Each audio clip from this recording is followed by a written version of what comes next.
الفنان محمد رمضان من فترة قريبة كده كان نزل صورة ليه مع بنت الرئيس ترامب، وقال ان هم اللي دعوني للزيارة هناك. فالناس الاول صدقته، وبعد كده بدأت ان هي تدور وراه شوية في الموضوع لغاية ما لقت ان الموضوع مش دعوة ولا حاجة. الموضوع كله ان بنت الرئيس ترامب كانت عاملة حفلة لجمع تبرعات لكلاب الشوارع، والحفلة دي اصلا بتذاكر، وتذكرة الدخول اصلا بتكون في حدود $1000، ولو انت عايز تتصور مع لارا بتدفع $4500. فساعتها اتكلموا مع محمد رمضان، قالوا له انت يعني ما قلتش الحقيقه او ليه كدبت بالطريقه دي، وان الموضوع ما لوش علاقه بان هم دعوك او اي حاجه. فرد عليهم محمد رمضان النهارده بالبوست اللي قدامكم ده. قال ايه بقى؟ قال ده حق الرد، اللي قالوا كلام كتير غير صحيح.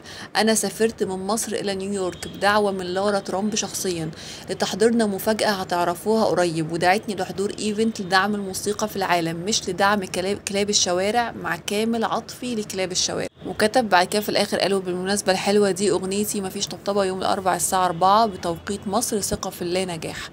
ده الكلام اللي قاله محمد رمضان عن موضوع الدعوة. الحقيقه الناس في الكومنتات بقى يعني اتقسموا نصين، في ناس مصدقه جدا وقالت ان يعني ما تهتمش بكلام الناس اصلا واحنا مصدقينك وكلامك صح وهكذا. وفي ناس تانية قالت لا، يعني برضو احنا مصرين ان هو الموضوع مش موضوع دعوه ولا حاجه، وان الموضوع هو حفله لكلاب الشوارع. فالصح فين ما نعرفش. بس هو نزل يعني في كلامه بعد، يعني في البوست اللي هو كتبه ده، راح نزل ستوري او حاله للارا وهي منزله صورته معاها، ويعني بتقول ان انتظرونا في مفاجاه او كده يعني قريبا. فمش عارفين بقى اذا كان فعلا كلامه صح او لا، الله اعلم. بس هيبان اكيد قدام لو فعلا المفاجاه اللي هم بيحضروا لها دي يعني الله اعلم ايه هي. لو بانت او ظهرت هنعرف ساعتها ان هو فعلا اذا كان كلامه صح او خطأ.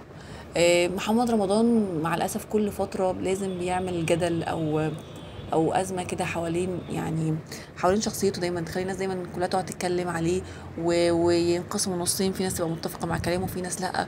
بس في ناس كتير جدا بتشوف ان هو ساعات بيبقى متعمد ان هو يعمل كده عشان خاطر يثير الجدل او يبقى ترند او يروج لاغانيه لما تنزل. يكون قبل ما تنزل الاغنيه دي دايما تلاقيه دايما لازم يعني عامل اي حاجه تثير الجدل وتخلي الناس تبقى يعني مش غضبانه منه او زعلانه منه او مش عارفين اذا كان كلامه صح او غلط. لازم دايما بيحصل الحاجات ديت، لو لاحظتوا هتلاقوها ان هي بتحصل قبل اي اغنيه جديده هو بينزلها.